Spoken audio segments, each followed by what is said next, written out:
Kisah Allah, Brian Cosby. Pendahuluan. Mengapa mempelajari sejarah gereja? Saya menggerutu pada ibu saya, apa pentingnya Henry VIII bagi saya?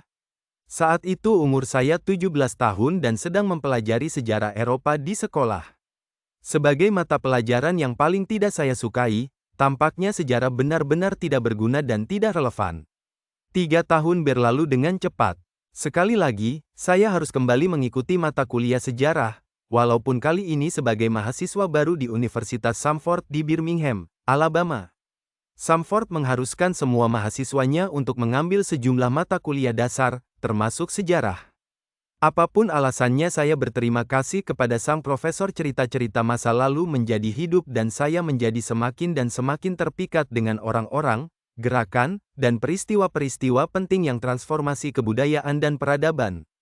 Dalam beberapa hari kemudian, aku pindah dari jurusan bisnis ke jurusan sejarah, hingga akhirnya lulus di bidang tersebut.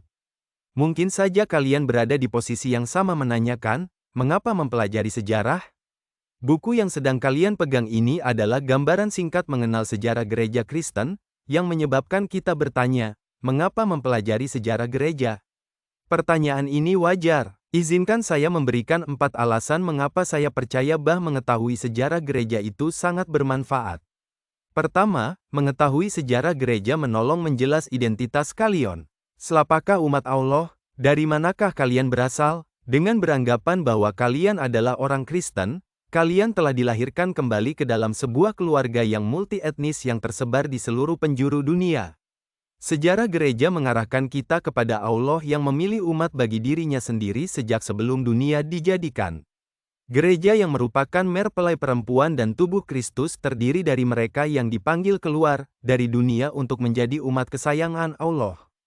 Jika kalian adalah seorang Kristen, orang-orang pilihan tersebut adalah keluarga rohani kalian, sederetan panjang orang-orang berdosa dan orang-orang kudus. Kedua, mengetahui sejarah gereja menolong menjelaskan masa kini. Apakah sejarah dan warisan gereja lokal kalian? Apakah gereja kalian bagian dari suatu denominasi tertentu? Mengapa? Apakah gereja kalian mengucapkan pengakuan iman rasuli atau berpegang pada pengakuan iman seperti pengakuan iman Westminster? Mengetahui masa lalu menolong menjelaskan masa kini. Apa yang kita lakukan? Mengapa kita membaptis bayi-bayi, ataupun tidak? Dan mengapa kalian bahkan memiliki gereja lokal? Entah kalian menyadarinya atau tidak, kalian dipengaruhi oleh sejarah keluarga kalian, sejarah bangsa kalian, dan sejarah gereja kalian. Mengetahui masa lalu kita membantu menjelaskan masa kini kita. Ketiga, mengetahui sejarah gereja menghindarkan kita dari mengulangi kesalahan selara itu lagi. Kalian mungkin pernah mendengar ungkapan, sejarah terulang lagi. Itu benar. Tanpa diragukan lagi, sebagaimana yang kalian lihat di sepanjang pelajaran buku ini, bahwa sejarah gereja penuh dengan kontroversi, bidat-bidat, kedengkian, perselisihan, dosa, kecongkakan, dan kebodohan. Kita melihat bagaimana kesombongan telah menyebabkan kehancuran, amarah hingga pembunuhan, dan hawa nafsu hingga perzinahan. Kita lihat bagaimana kesalahan dalam memahami Alkitab menyebabkan konsekuensi yang tidak diinginkan dan bagaimana meninggalkan Alkitab sepenuhnya membawa kita ke lereng licin yang mengakibatkan bencana. Sudah berkali-kali saya berhasil mengenali sebuah tren saat ini di dalam gereja masa kini dengan konsekuensi yang tidak diinginkan hanya dengan menjadi terbiasa dengan sejarah gereja.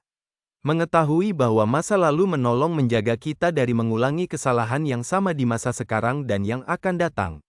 Keempat, mengetahui sejarah gereja menyaksikan pekerjaan Allah yang dahsyat sebagai kisahnya, history. Terlepas dari dosa dan kebodohan gereja, Allah mengalahkan dosa kita untuk tujuan baiknya. Sesungguhnya, sejarah adalah kisahnya. Sejarah memberi kesaksian akan Allah yang di dalam segala sesuatu bekerja menurut keputusan kehendaknya, melaksanakan segala sesuatu yang telah Allah tentukan dari semula oleh kuasa dan kehendaknya. Allah telah memberitahukan dari mulanya dan memanggil kita untuk ambil bagian dalam permadani keselamatannya. Benang merah yang terus bersambung sepanjang sejarah adalah Allah yang, pada saat bersamaan, berdaulat, baik, kudus, tak bergantung pada apapun, kekal, tak berubah, penuh kasih, dan setia kepada gerejanya. Pada halaman-halaman selanjutnya, saya akan mencoba untuk hanya menunjukkan apa yang saya lihat sebagai orang-orang yang mengesankan, konsili-konsili, peristiwa-peristiwa, kebangunan-kebangunan rohani, dan pergerakan-pergerakan sepanjang sejarah gereja. Maka, dalam usaha untuk mempersingkat, Safa telah meninggalkan banyak hal lainnya. Harapan saya semoga bacaan dasar yang singkat ini akan berfungsi untuk merangsang minat kalian untuk mempelajari lebih dalam dan luas akan kisah Allah. Tentu, Allah lah yang kita lihat dan sembah karena Allah telah menyelamatkan, memelihara, menopang, dan memperbaiki manusia demi keagungannya.